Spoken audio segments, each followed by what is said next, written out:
nous a réservé un programme fabuleux, parce que cet après-midi, on va parler un peu d'intelligence artificielle, mais pas de celle qui fait peur, pas de celle qui pourrait, vous inquiéter. Au contraire, on va parler de celle qui va vous aider à vendre, à créer, à convaincre, grâce à une experte qui a traversé les océans pour nous rejoindre, et qui fait le lien entre le marketing, l'IA, les ventes, le contenu et, vous le verrez, beaucoup d'humanité. Mais avant de démarrer et de la faire monter sur scène, j'aimerais vous poser 2 questions. Je vais la faire en français et en anglais. En anglais, c'est « Do you use ChatGPT or any AI bots for your marketing ?» Wow. Vous avez compris, tout c'est bon. Alors, est-ce que vous utilisez ChatGPT ou n'importe quel outil d'IA pour votre marketing? Si oui, vous levez la main. OK.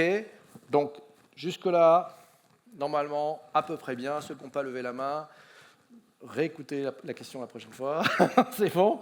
La deuxième question, est-ce que vous l'utilisez? Donc, j'ai vu à peu près on est à peu près sur 80% des participants qui utilisent ChatGPT ou l'IA.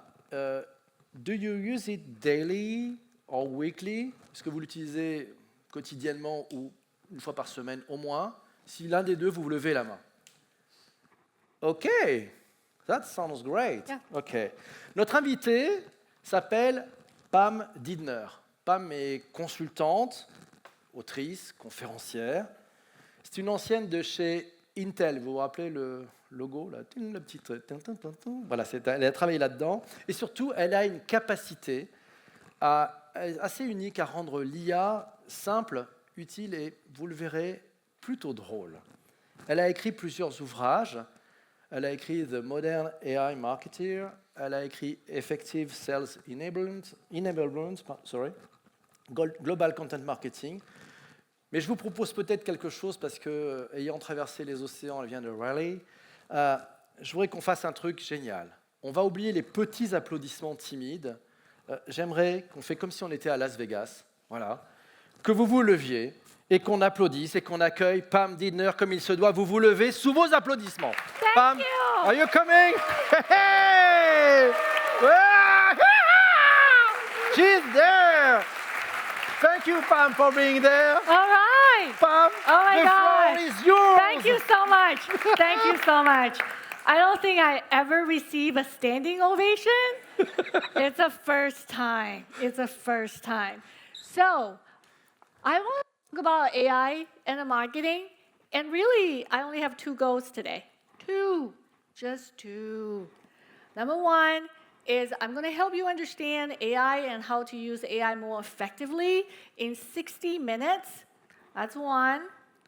Second thing is relax. Let's find joy together. Has any one of you seen this movie, The Inside Out? Yes. If you have not seen it, you know what? You did not have any kids. That's why. And you should go see them. Okay? And there's the Inside Out 1. There's the Inside Out 2. Please watch it back to back. By the way, I don't work for Disney. But this is actually a very well-written film. So 2 things I want to do today. 1 is understand AI. The other one is we're going to find joy together. So it's a very relaxing session. Just relax. However, in order to find joy in a business environment, you have to think with me. So for next 50 minutes when I'm talking, I would like you to think with me. Right? You are spending your special time with me right now, and you have to think. The way to think will help you to find questions. Once you have certain questions, you ask, and you get answers, you'll find joy. That's how we find joy in the business settings. We don't think anymore. We are so busy, and we look at TikTok, and we don't think a lot. So what we're going to do today is I want you to think with me. When you are thinking with me, I don't want you to agree with everything I said. I want you to think about what I said and say, okay, I agree with you. I disagree with you. That, if you disagree with me and you find out the reasons why you disagree with me, all of a sudden, my knowledge becomes your knowledge. Because you know why you agree or disagree with me. That's what we're going to do today, all right? I'm going to talk about past, present, and the future of AI. These are the three things I want to talk about. I want to tell you how we got here. I also want to tell you what can we do with AI effectively, because you're already doing that. But I want to point out a couple of things you need to know a little better. Then I want to talk about how you can apply AI within the company, not at the individual level. A lot of us are using AI right now is at the individual level. We are using prompt to do our job easier, which is great. But how do we do it within the company, within your team? So I want to address that. So when people think about AI, this, depending on your age, the people who are much, I don't call them old, I call them seasoned. They are more experienced. When I say AI, they tend to think about Agent Smith from Matrix, Terminator, R2-D2, and Data. When I'm talking about aspiring marketers, they tend to think about Black Mirror. Does anybody know Black Mirror? Yay! Does anybody know The Good Place? Yay! I'm so proud. I love Janet. What about WandaVision? Does anybody? Couple? Okay, that's okay. What about Westworld from HBO? Yes. Okay? All these are the most recent version, and they actually have an AI robot actually in those drama series. And those AIs are super smart, and they have emotional intelligence. All right? Are we there yet? No, we are not. These type of AI is called artificial superintelligence, or ASI. They are better than us in every possible way. We are not there yet. So don't confuse with what AI is today with what you have seen in the movie, which tend to make a lasting impression on all of us. Right? So there are three types of AI you need to know. It's called narrow, general, and super. So the narrow intelligence, or weak AI, or artificial narrow intelligence, they do one task well. That's it. So if you are looking at the newspaper, blog, or any magazines, they are talking about weak AI, you know what I'm talking about. If they are talking about narrow AI, you know what they're talking about. It's everything that you see right now. Autonomous car driving. They can only drive the car. ChatGPT. You are like, ChatGPT can be a programmer, can be a marketer, can be everything, can even write a book. Well, yes. But what does ChatGPT do? They do one task. What is that task? Answer your questions. One task. Right? Everything that you see, currently, they are just do one task, maybe two, competently. And they can adjust their responses through the situation they are in. Narrow or weak. Done. Everybody good? The next one is called general intelligence. Artificial general intelligence, or strong AI. If you see anybody use the word general or strong, you know that's the next level up. That means they can perform any intellectual task. They can perform it super well, and they have cognitive function. They can adjust more than the situation. So that's called general AI. Let me tell you thing. If you are listening to a lot of startup, especially kind of like the CEO of OpenAI, they are going to tell you that their product have general intelligence. I don't agree with that. I think general intelligence, I still believe whatever they have right now is a narrow intelligence. But they are working very, very hard to create that brain, to make sure that brain have a general intelligence. So if you are understanding there are 3 types of AI, narrow, general, and superb, the next things that you need to know is like, where are we right now? If we put this in the timeline, we are literally in the very beginning, the inception of artificial intelligence. We are so lucky or unlucky to see this come to life. We are, all of us, are literally sitting in the theater, in the sea, and see AI happening in front of us. That's amazing, isn't it? Last time that happened was the internet. But we didn't see that. We didn't see it. We didn't know what internet would do, right? We're like, oh, whatever. And then it was like, oh my God, you can do that much? Oh, okay, now you know what that is. But when it started in the early 1990s, we did not know. But this time, we know. Okay, so people always ask me, so when are we going to get to a general intelligence?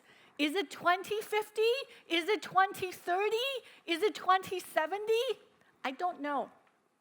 The only thing that a lot of people are talking about, including Elon Musk, we're going to get to general intelligence very shortly, within 10 to 15 years or less. Again, I don't know. However, there's one thing everybody agrees. If we ever reach general intelligence, from there to go to super intelligence is super fast.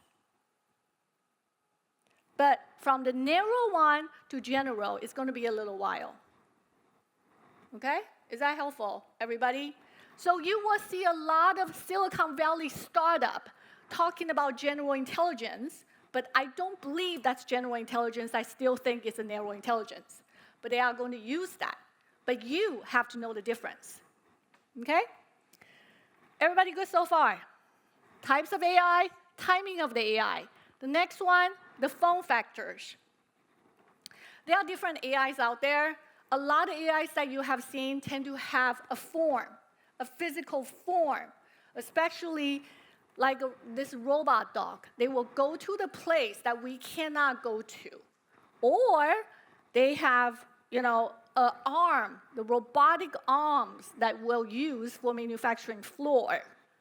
Then there's another one, which is artificial limbs, which is you build AI into it, and the chips can adjust based on your movement. The last form factor is software. It's basically everything embedded into software. So the form factor that you're going to see on artificial intelligence are visible, invisible, tangible, intangible. Everything that you see in the sales and marketing, at this point, that is embedded into software. Have you seen any robot marketing managers working around just yet? It's probably coming, but not today.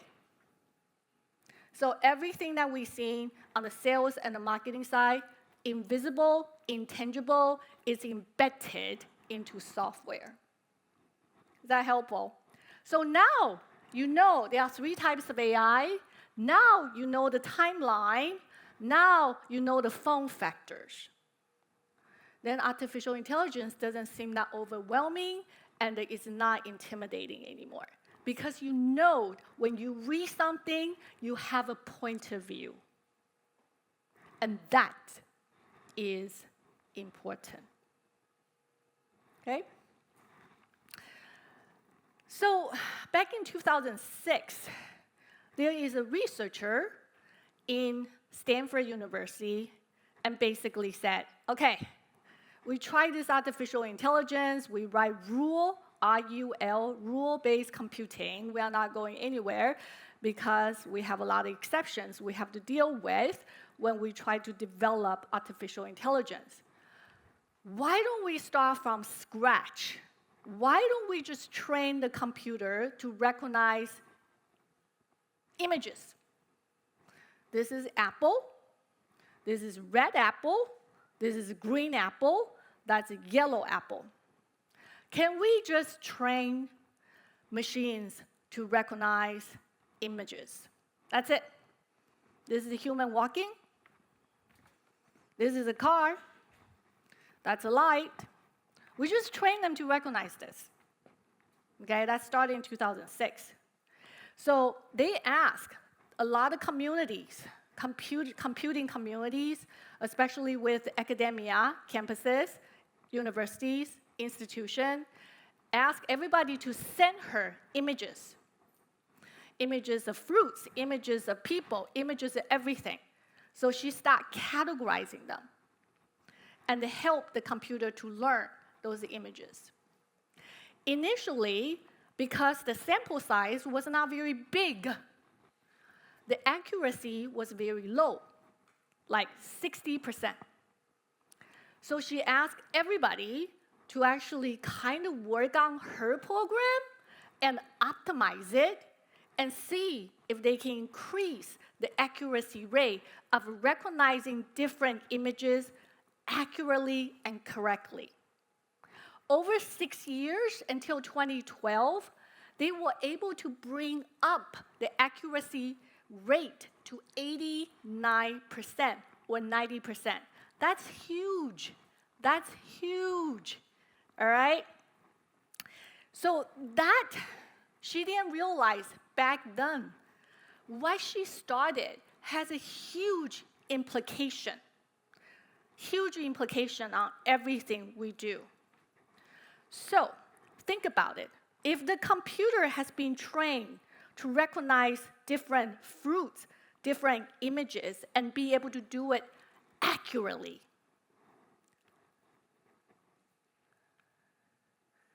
like that, they can tell the difference between Chihuahua and a blueberry muffin.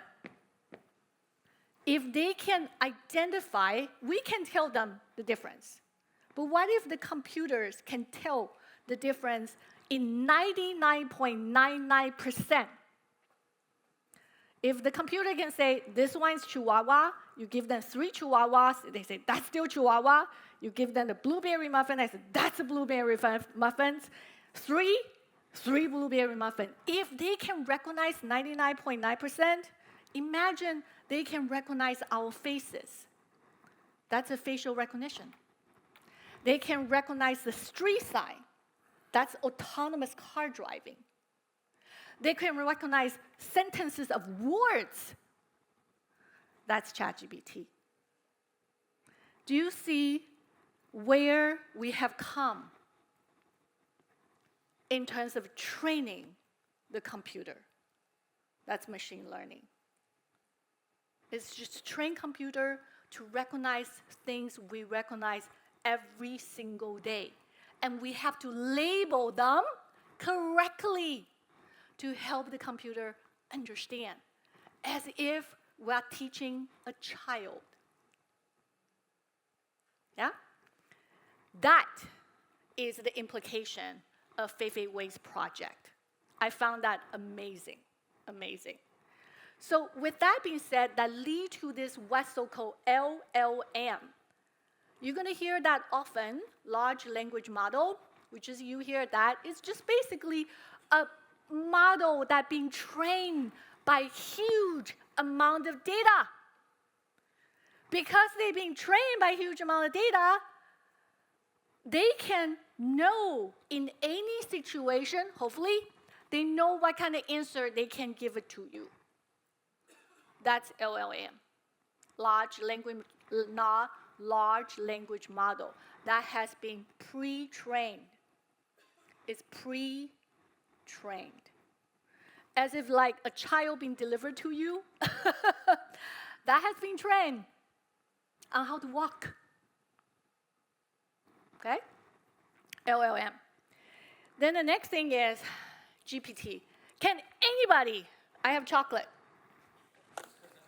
Many chocolate right here, okay? If you answer me, you get chocolate. If you don't answer me, you can still get chocolate. So when I brought this chocolate, and I told my husband, I'm bringing those chocolate to France. And my husband was like, they have better chocolate. Where are you bring shitty American chocolates to France? I was like, I don't know what else to bring, but try it. They are actually not bad. Not bad. So what does GPT stand for? Don't Google. Generative pre-trained transformer. You can tell that was not named by marketer. That was named by engineer. So that you can go home and ask your sons or your husband, do you know what GPT stands for? They don't know. Nobody does. So GPT is just basically an LLM that's pre-trained. So chat GPT is you are chatting with GPT. That's it. That's it. So, but what you chat is called prompt. It's basically you enter an input so the GPT can understand. So it can give you an answer or multiple answers. So the next question is, look at that. ChatGPT was announced and launched on November 30th, 2022. November 30th, 2022. 5 days, it reached 1 million users. 1 million users. So I'm showing you, to reach 100 million users, ChatGPT only took 2 months. But it took Twitter 5 years and 5 months, Facebook 4 years and 6 months. The acceleration rate was huge. When ChatGPT was announced and got 1 million users in 5 days, Google announced code red internally. Because they know people are going to ChatGPT for answer instead of Google search. Okay? So this is a big deal. This is a huge deal in terms of changing how we work and how we not thinking anymore. Why is AI so captivating? So I talk about the types of AI. I talk about the timing of AI. I talk about the form factor of AI. I talk about LLM. I even mention what ChatGPT is. Why is AI so captivating? Chocolates. Come to me, baby. You can speak French. And I will say, yes, you are correct. Yeah.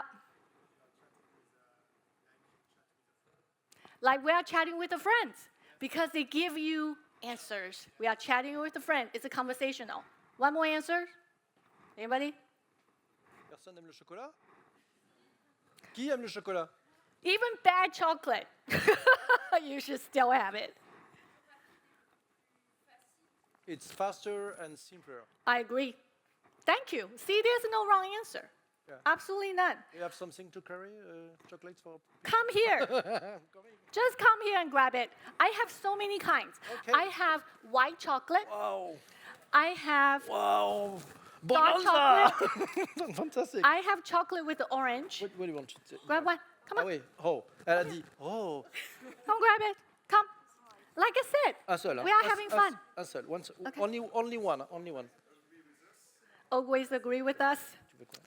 Okay, it's kind of like a friend, but always agree with us. Okay. Cool. Yeah, I mean, that's a bad friend. But I like that. Chocolate. Chocolate? You answer chocolate? Grab Are you it. coming? Yes. Okay, so from my perspective, everybody can come here and grab it. It's casual. It gives you answers. So the gentleman was saying, like, he agrees with me. I can change it to give me agreeable answers. But the most important thing is provides an instant, hyper-personalized answer. Imagine you do Google search, right? Google give you 20 pages, and you have to click, click, click, click, click, and you have to read. Do you know how much work that is? That is a lot of work. Now, with ChatGPT, it just gives you answer. One answer. It's kind of like Amazon, that instant gratification. I'm going to get it tomorrow. Okay? We humans are getting lazier and lazier. We just want it now, right now, at this minute. It's instant answers from my perspective. But all of you are correct. They make us maybe more efficient, more productive, and faster, right?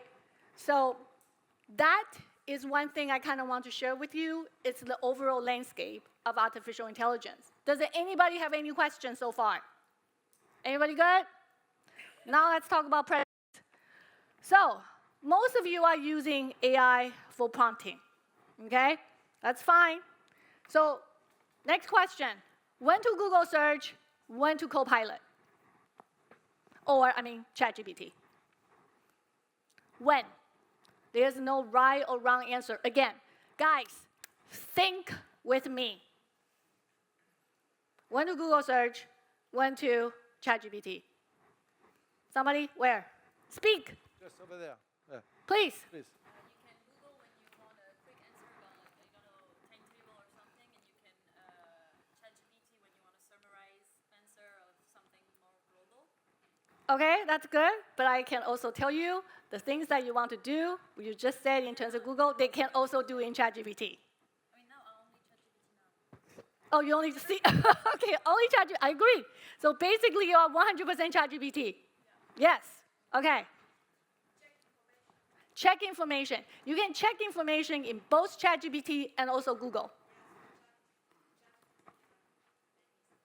Easiest, right? Okay, good. Anybody else?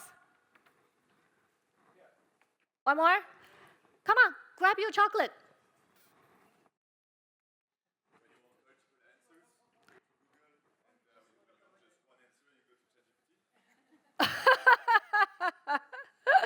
That's good too. Chocolate, okay? In general, every single one of you are right.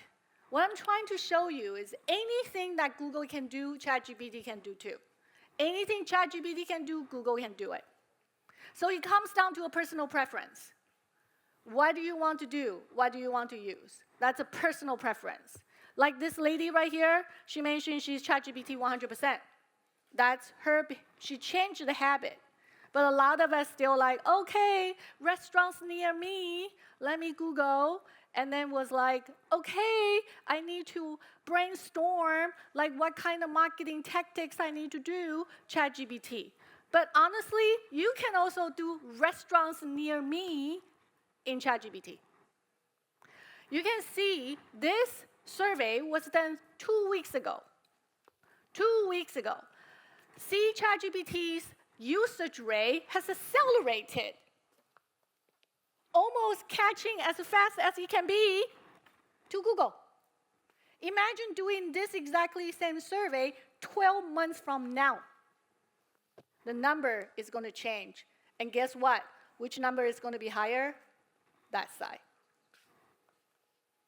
So I'm not saying when there's no right, again, there's no right or wrong answer when to Google, when to ChatGPT. Everybody does it differently. It's your personal preference. Anything that you can do on Google can be done on ChatGPT, vice versa. On ChatGPT, even more. Okay? Questions, everybody? Are you good? Okay, great. How do you like it so far? Yes. What's the future of Google? Great question. I love it. Chocolate. Seriously, guys, come here and grab a chocolate.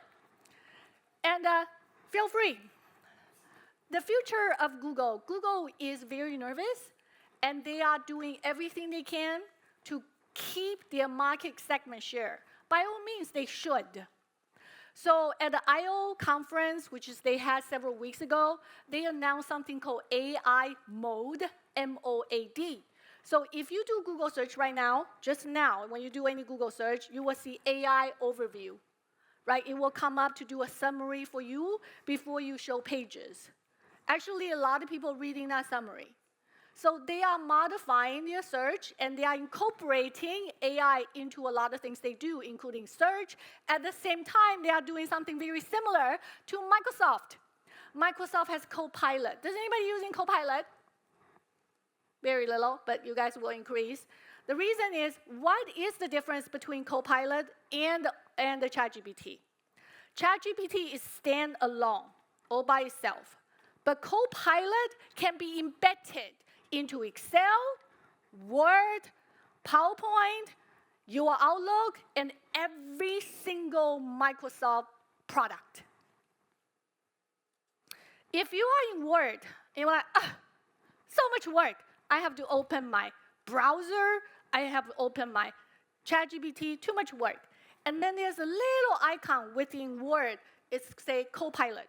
You just click on it, and you do your AI. You do your AI search. So Google is doing something similar as well. The Gemini, which is their LLM, will be embedded into many, many Google platforms. Their future is not totally, dark. Google's. They are doing everything, I personally think they are doing everything right to incorporate AI into their tools and make it easier for their users. The key thing is they can embed it into their Office suites. OpenAI can't.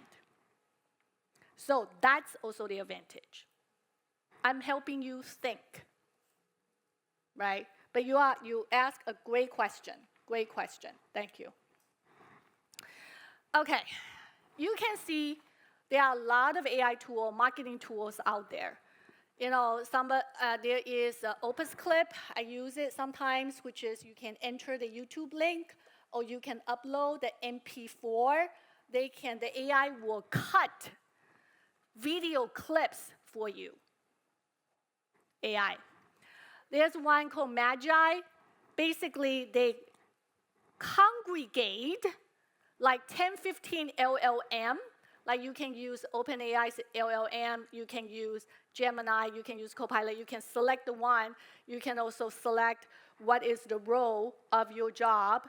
And you can use different kind of LLM within Magi to actually write your prompts. So instead of I'm going to OpenAI, I have to write a prompt. I need to go to Perplexity to write a prompt. I have to go to Gemini to write a prompt. No, Magi consolidate that into one. Sound draw is basically you can enter the text. AI can create music for you. The other one is called Merv. It's basically if you do events, all right? So we don't use PPC anymore. We can use AI. And to emulate PPC, I'm sorry, I know. So I can give like PPC's script and give it to AI, and AI will be the voiceover or the voice of God in American term, right?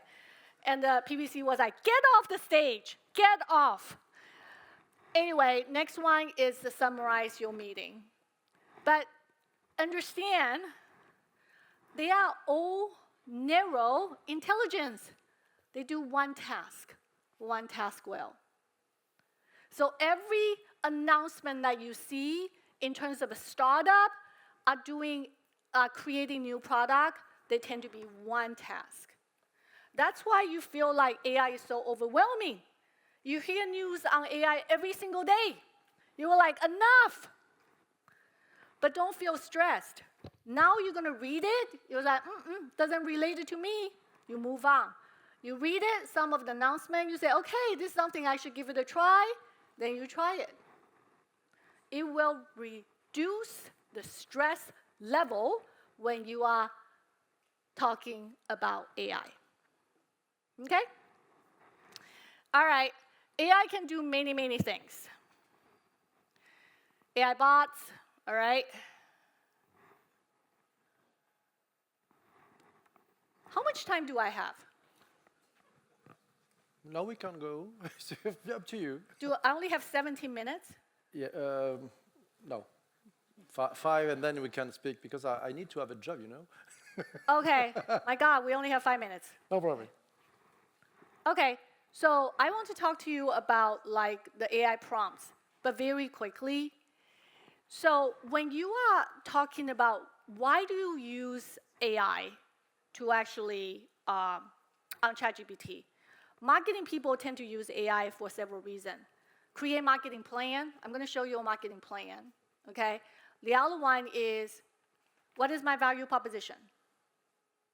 The second one is, who is my audience? These are the 3 questions people tend to ask. What is my marketing plan? What does that look like? Who is my audience? What can I say? Everything else, like writing a blog, blah, blah, blah, asking questions, doing research, you know how to do all that. I don't have to tell you. But I want to show you a couple things. This is just basically say, hey, create a marketing plan for Bamboo Health. I just entered the website. If I enter the website, they give me the whole enchilada. They give me objectives. They give me a target audience. They give me a strategy. The strategy is pretty comprehensive. They said, ChatGPT, you should do thought leader, okay? You should do digital marketing, okay? You should do partnership, okay? You should do events, you should do content marketing, you should do customer. They even give me metrics. They don't know anything about my company. They tell me I have to increase 20% of my awareness. This is BS. No. So the thing is, by looking at this on surface, they even tell me how to allocate the budget. They also tell me in terms of the implementation timeline. They give you everything. It's your job to determine, are they right? Can you look at this and say, oh my God, it's true? Or you have to say, no, this is a bunch of BS. You need to make a call. That's one thing that you have to understand. You can actually create the first draft of your marketing plan. The other thing is, you can also talk about target audience. Again, enter your company's website. Say, identify the target audience. Then give you a target audience. Then it's your job to determine, are they the right target audience or not? Right? They're going to give you an answer, but you're like, oh, that looks pretty good. Does it? It's your job to determine if the answer makes sense. Then that comes back. Your expertise matters. If you don't have that as your foundation, whatever ChatGPT said, you're going to say, okay, that looks good. No, it doesn't. Your expertise matters, right? The next things, like I said, the next things they have, same thing. If I actually have the audience, can they give me a job titles? Now I can see my target customers. So you give me job titles for each segment I just ask. Again, they are giving me everything. The job title, sorry. The job title. But you have to have a point of view. Do I really need to market to CMO? You need to make that call. Same thing, what to say. What to say to the job title and the industry. Can you create messaging framework for me based on the job titles, based on the industries, what I just shared with you? Yes, they basically said for health, hospital, and health system, this is the message, this is value proposition. For health plan, providers, this is the message, this is value proposition. Again, what is your point of view? They are giving you an answer. But can you trust the answer? Can you modify the answer? Can you justify the answer? Is the answer even correct? Right. So these are the things I kind of want you to make sure you think about. You can use ChatGPT for anything. You're going to get it, and you are going to be fine.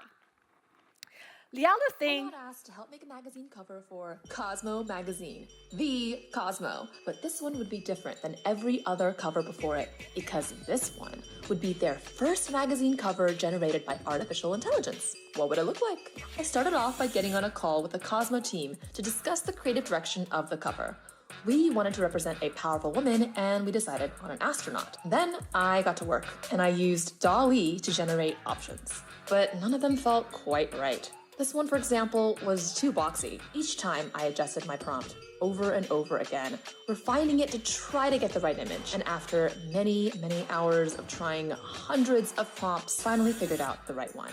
It was a wide-angle shot from below of a female astronaut with an athletic feminine body walking with swagger towards camera on Mars in an infinite universe. Synthwave digital art. Here's how it turned out. okay, guys, for generative AI that you want to create images for marketing materials on the B2B and the B2C side, the prompt of writing the image is a little bit different than writing like, create a marketing plan for me, write a value proposition for me. The image that you want AI to create, assume you are not a designer, you need to have a vision. The vision can be me talking to you, right? It can be something like you have to tell AI that two people talking, one male, one female, they are facing each other. The camera angle is on the side. There's a window with the light shining through. And between us, there is a table. Behind me is actually a white wall, then with a bunch of notepads. Have you noticed the way I talk about image is very specific? You need to have a vision in your mind in terms of what that looks like. If you don't, you can write something vaguely and then see what AI can come up with. But this Karen, the TikTok video I shared with you, she tried for hours, try to get it right. And then she has specific prompt example that she can share. Another thing that you have to consider is it legal for your company to even use Gen AI to generate images? Will you be violating the intellectual property right? So that's another thing you should consider legal. The other thing I want to make sure that you do is be very specific when asking questions. Edit and refine the task as many times as possible, and try to ask the same question several times. Have a point of view is super, super important. You need to have a point of view, all right? Then take the time to understand. This is something nobody is going to tell you. The more I use AI, the more I feel as a marketers, all of you, you need to understand what is a good writing. Good writing becomes so important in the realm of AI. If they are giving you something about the product, and they write it 5 different ways, and they all sound very, very good, you need to be able to judge which one is on brand. That's your job. Should I use awesome? Will that resonate with B2B marketer? Or should I use kick-ass? No, you probably should not use kick-ass. But you should probably not use awesome either. But do you see what I'm saying? You have to understanding and be sensitive to the words in relationship to your target customers. Good writing is very important for you to understand when you start working with AI. These, I want to take about 8 minutes. I have 8 minutes to talk about this, I think. Do I? 5. Five? If you want to have interaction and more questions. What? Up to you. If you want to have more questions from the audience, it's up to you. You can talk to me after. Okay. I will be there, Yeah. and you can ask me any questions. Okay. Okay. Chocolates, cool. And chocolate, and we also give away books. Okay. Oh, by the way, just very quickly, we're going to give away 200 copies of this book. There's not 200 people here, so I beg you to take a book. And this is a very, very short book, by the way. It's only 100 pages. You can watch Netflix and read my book at the same time. Really, multitasking is totally okay. And I can tell you which chapter to read. Chapter 3, 4, and 5. Done. Okay. Nobody read a big book anymore. Nowadays, people, and this is no BS. I get to the point, get to the point, get to the point. Kind of like my presentation, get to the point, get to the point, get to the point. Okay, now let's back. The future. I only have 5 minutes to talk about the future. The prompt, I told you, the prompts that most important to marketer is, can they write a marketing plan for me? Can they identify the target audience for me? Can they tell me why I should stay to my audience? Can they do some research about my customers? Those are the key questions. Of course, you also brainstorm, ideas, marketing plan, marketing tactics with AI. You also probably ask AI to write you a blog. That's fine too, right? Just try to use AI in any possible way, but have a point of view. But that's at the individual level. Individual level. How do we take it to a company level? The way to take it to a company level, you have to evaluate workflow. This is very important. The only way that you can get everybody to look at, to work together, is you have to understand the workflow. What does that mean? That means if I'm doing a webinar, I probably will promote it on LinkedIn ads. I probably send out the email. I probably do organic X and the LinkedIn posts. I drive traffic to webinar registration. Then the webinar go live. I send out the thank you note after the webinar. That's a workflow. On the sales side, the sales probably they get leads, they vet leads, then they pass that lead to actually salespeople, and salespeople will try to contact the lead or the prospect. Hopefully, they're going to have a meeting. They close the deals. Yeah? So these are the workflow. What you need to do is you have to look at this workflow together with your team to determine which part of it can be done by AI. The only way to get everybody agree is you look at this together. And there are many ways to do it. So if I want AI to write LinkedIn copy, I want AI to write email copy, I want AI to write my social media copy, I want AI to write the thank you note copy, there are 4 ways, everybody, 4 ways that you can consider. Number 1 is use a third-party AI tool, like copy.ai. Use one tool, they write a copy. The other one is you build a custom bot in ChatGPT.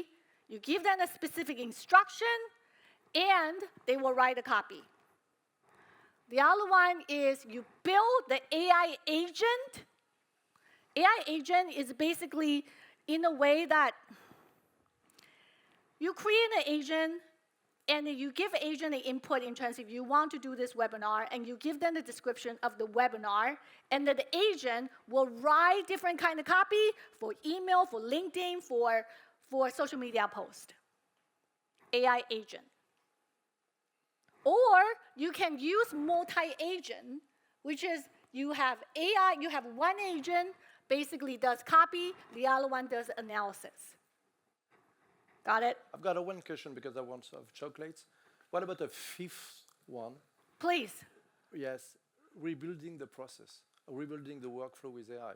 Oh my God, Is that chocolate. the next one? Yes, Great. I said that. Here, Yeah, we we build got the whole it. workflow with AI. Yes. Another option is you rebuild the whole workflow. You have to think it through, because now it's not your typical workflow. It's like you want AI agent to do it, then you rebuild it. Is that helpful? So so everything I said here, if you are thinking, like everything I said, your mind is thinking very, very quickly and say, okay, she's talking fast. So everything right here, I said, build a custom bot, build an AI agent, rebuild a workflow, they are all work. They are a lot of work. None of them is easy.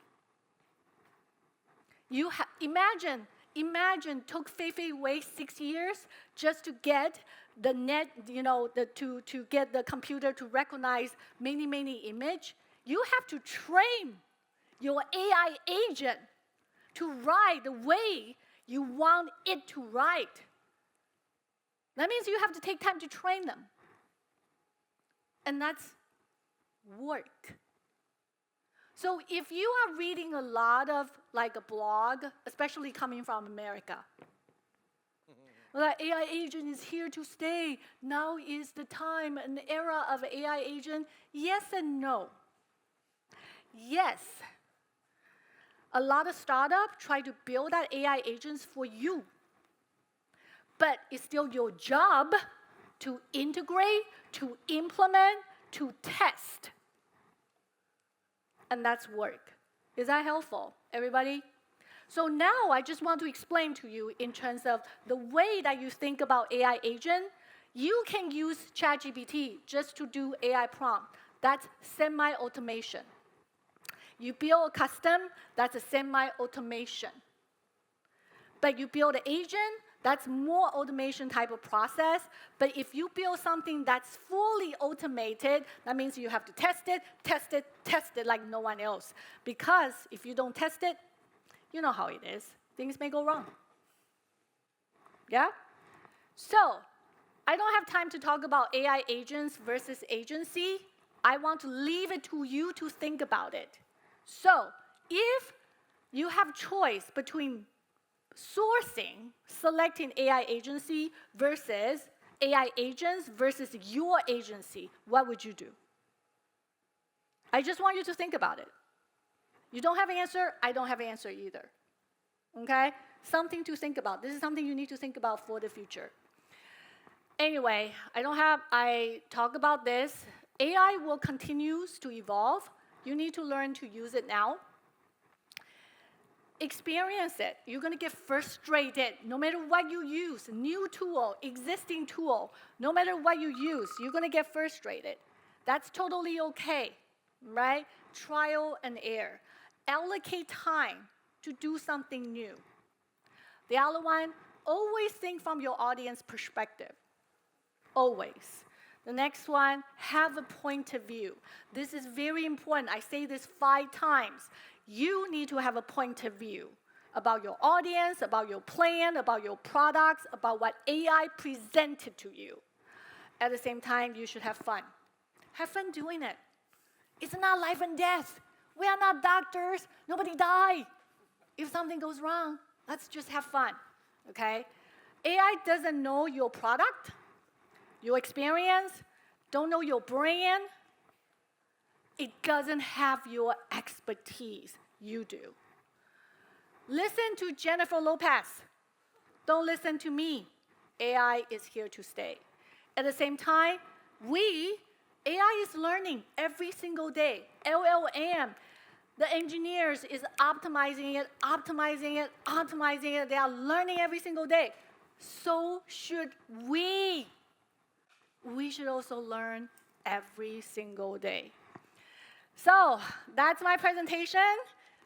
Thank you so much. And I'm hoping that you actually had a good time. Merci, Pam. Thank you. Thank you so much, Pam. Stay with me. Merci, je crois que... On se lève, allez. Standing ovation. Thank you, Pam. Thank you so much. Chocolate! Yes. Chocolate! Not too much chocolate. Okay, Pam, as you said, we need to have more fun. And we need to use fun to improve and to learn with AI. Yeah. I will use my AI. And Yeah. Because you told us that maybe PPC is done. I have no no way to I'm work as a joking, I'm MC. I know you're joking. Yeah. Est-ce que tu peux faire un message en français et en anglais à Pam pour lui dire que je ne suis pas foutu en tant que Master of Ceremony? Je t'écoute. Bien sûr, je m'en occupe. Pam, just so you know, PB is definitely not done as a Master of Ceremonies. Et voilà, comme ça c'est clair dans les deux langues. Yes, Thank you so AI. much. Merci beaucoup. yes, AI. Merci. OK. Pam vous l'a dit, ici, il y a le petit livre qui peut se lire en faisant plein Very de choses. short. Very Read short, it when you très are having utilisable. fun. Et il y a une super bonne nouvelle pour vous tous. Il vous attend juste à la sortie, c'est cadeau. Et puis si vous voulez faire des dédicaces avec Pam, c'est bon aussi. Merci beaucoup. Merci à vous tous. Thank you. Thank you, Pam. Thank you so much. OK.